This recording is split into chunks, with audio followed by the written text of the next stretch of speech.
Avec un toit de plus de 10 tonnes au-dessus de leur tête, les locaux avaient de quoi être épatés. Ce jour-là, quelques dizaines de curieux se sont levés au petit matin pour observer le chantier de rénovation du village vacances, un événement important pour cette commune de moins de 2000 habitants. C'était un peu l'événement du village ce matin. Voilà, ça nous a permis nous de communiquer aussi avec tous les voisins et de parler aussi du projet, de ce qui va arriver. Non, c'était vraiment un événement intéressant pour nous. Ouais. On l'attendait. C'est un hôtel qui est assez vieux, la bâtisse date de 1880, et un hôtel depuis à peu près 1960, donc hôtellerie club.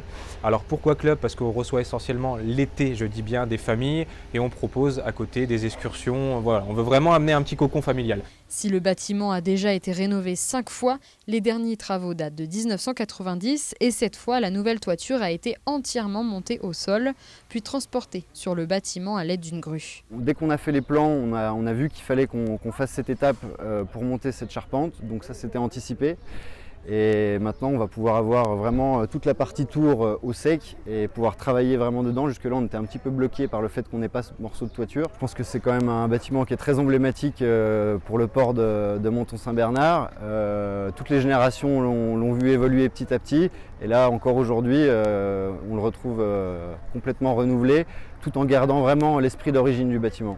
Avant de devenir un hôtel, le bâtiment, à l'époque de 2 étages, appartenait à un glacier.